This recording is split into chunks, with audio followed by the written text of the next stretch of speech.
اور جس طرح سے میں نے آپ کو اپنے انٹرو میں بتایا کہ عافیہ صدیقی کو پاکستان کی عوام کی بڑی خواہش ہے کہ امریکہ اسے پاکستان کے حوالے کر دے، عافیہ صدیقی کو امریکہ سے پاکستان واپس لایا جائے، لیکن اب امریکہ یہ کہتا ہے کہ طلحہ ہارون نامی پاکستانی شہری جو کہ نیو یارک ٹائمز اسکوائر حملے کی جو منصوبہ بندی تھی اس کا حصہ تھا، تو یہ اس پلاننگ کا حصہ تھا، تو امریکہ سے یہ فرار ہو کر پاکستان آ گیا، تو لہٰذا اسے امریکہ کے حوالے کیا جائے۔ ناظرین، اس کیس کے کچھ حقائق بھی آپ کو بتا دیتے ہیں کہ 2016 میں طلحہ ہارون کو پاکستان کے سیکیورٹی اداروں کی جانب سے حراست میں لیا ہوا ہے۔ امریکہ کی ریکویسٹ 2016 سے پہلے کی ہے، اور 2016 سے لے کے آج تک یہ طلحہ ہارون نامی جو شہری ہے یہ پاکستان کے سیکیورٹی اداروں کی تحویل میں ہے۔ جب یہ امریکہ کی جانب سے ریکویسٹ آئی تو طلحہ ہارون کے جو والد ہیں ہارون الرشید کی جانب سے نچلی عدالت سے رجوع کیا گیا، ہائی کورٹ سے رجوع کیا گیا، اور وہاں سے چلتا چلتا یہ معاملہ اب سپریم کورٹ میں پہنچا ہے۔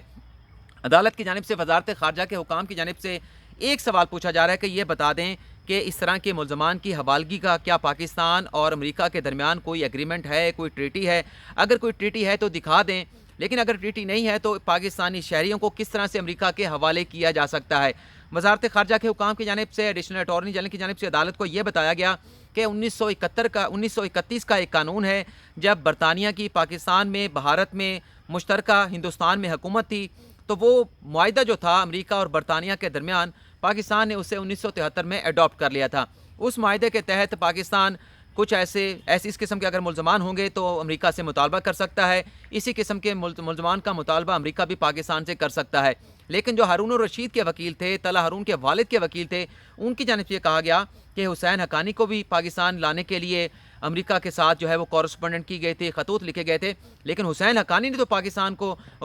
کو تو امریکہ نے اس معاہدے کے تحت پاکستان کے حوالے نہیں کیا تھا، تو طلحہ ہارون کو کیوں اس کے امریکہ کے حوالے کرنا چاہتے ہیں؟ جس پر عدالت نے یہ بھی پوچھا کہ جو 1973 سے پہلے جو پاکستان نے خود اپنا 1972 کا قانون بنایا تھا، اس میں لکھا گیا ہے کہ کن کن ممالک کے ساتھ پاکستان کے ایگریمنٹس موجود ہیں جہاں اس طرح کی صورتحال میں ملزمان کو دوسرے ممالک کے حوالے کیا جا سکتا ہے۔ اس فہرست میں نہ برطانیہ شامل ہے، نہ امریکہ شامل ہے، لیکن یہ اس میں ضرور لکھا گیا ہے کہ اگر ایسا ملک جو کہ اس لسٹ کا حصہ نہیں ہوگا، اسے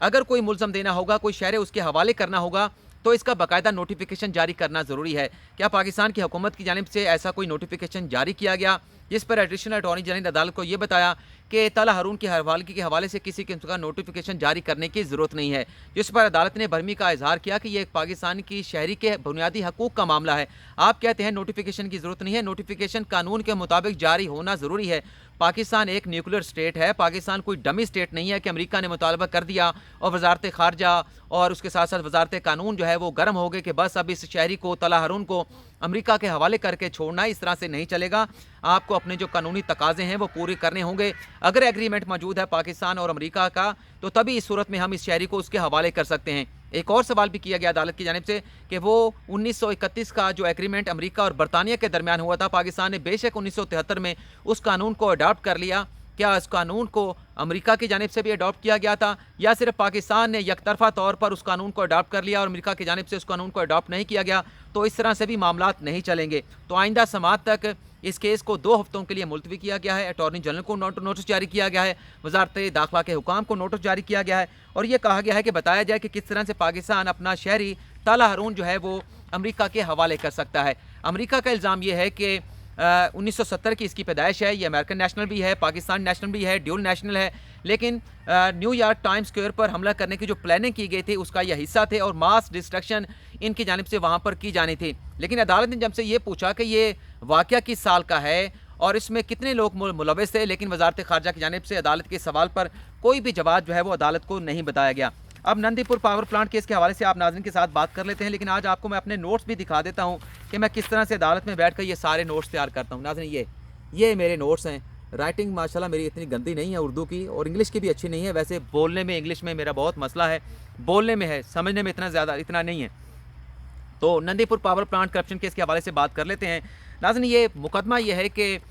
کراچی کے آئل ڈپو سے کوئی 134 آئل ٹینکر چلے تھے، لیکن وہ نندی پور پاور پلانٹ پر نہیں پہنچے تھے جس سے بجلی پیدا کی جانی تھی، جس کے بعد نیب کی جانب سے ایک کیس بنایا گیا۔ اس کیس میں کوئی 32 ملزمان تھے، 34 ملزمان تھے، 2 ملزمان جو ہے وہ وعدہ معاف گواہ بن گئے تھے، لیکن 32 میں سے صرف ایک ملزم کو گرفتار کیا گیا جس پر 6 آئل ٹینکر گم کرنے کا، غائب کرنے کا الزام تھا۔ اس کے علاوہ کچھ اور ایسے ملزمان تھے جن پر 17 آئل ٹینکر گم کرنے کا الزام تھا، 13 آئل ٹینکر گم کرنے کا الزام تھا اور 12 آئل ٹینکر گم کرنے کا الزام تھا۔ جسٹس مشیر عالم کی سربراہی میں 3 رکنی بینچ نے آج کیس کی سماعت کی۔ ایک تو عدالت کی جانب سے یہ کہا گیا کہ کرپشن پاکستان میں بہت ہے، کرپشن جو ہے وہ خاتمے کے حوالے سے نیب کو اپنی کوششیں کرنی چاہیے، لیکن ملزمان کے ساتھ امتیازی سلوک بالکل نہیں ہونا چاہیے۔ آپ نے 32 ملزمان کی جگہ پر ایک ملزم کو گرفتار کر لیا، باقی جو ملزمان ہیں جن پر 17، 13 اور 12 آئل ٹینکر گم کرنے کا الزام ہے، آپ کے نیب کی جانب سے انہیں گرفتار کیوں نہیں کیا گیا؟ انہیں شیورٹی باؤنڈز لے کر کیوں جو ہے وہ کھلا چھوڑ دیا گیا؟ اور اس طرح کے ملزمان جو ہے وہ چھاتی چوڑی کر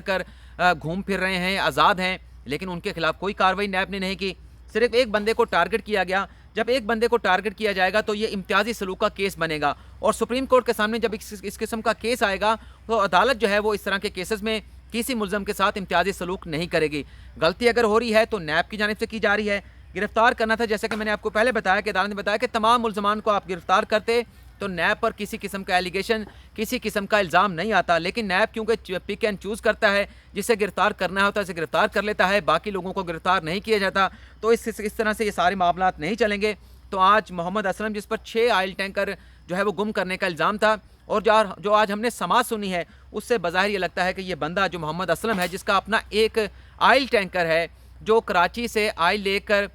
نندی پور پر جو میں چھوڑ دیتا تھا، اس نے کہا جی میں نے اپنا جو ٹرالر ہے کمپنی کو دیا ہے، میرا جو ٹرالر ہے میرا ڈرائیور چلاتا ہے، ایک کمپنی جو ہے وہ آئل ڈپو سے آئل بھرتی ہے اور نندی پور پاور پلانٹ چھوڑتی ہے، میرا اس میں قصور کیا ہے؟ پکڑنا ہے تو اس کمپنی کو پکڑیں جس کے پاس میرا آئل ٹینکر ہے، وہ رسیدیں تو یہی دے رہی ہے کہ نندی پور میں پیٹرول پہنچ چکا ہے، میں نے تو اپنا کرایہ لیا ہے، اس سے زیادہ مجھے کچھ نہیں پتہ چلا۔ جس میں عدالت نے کہا کہ آپ کی بات بھی درست لگتی ہے، لیکن چونکہ جو بڑے لوگ ہیں، جو بڑی ایک ہمایوں اورنگزیب نامی کمپنی ہے جو سارا نندی پور کا جس کے پاس ٹھیکہ تھا کہ اس نے اس کا جو تیل ہے، آئل ہے وہ پورا کرنا ہے، اس کے مالکان کو گرفتار نہیں کیا گیا، تو 10 لاکھ کے مچلکوں کے عوض عدالت نے محمد اسلم کی جس کا ایک ٹرالر ہے اس کی ضمانت منظور کر لی ہے، لیکن نیب کے اوپر کافی زیادہ برمی کا اظہار کیا گیا، نیب پر تشویش کا اظہار کیا گیا ہے۔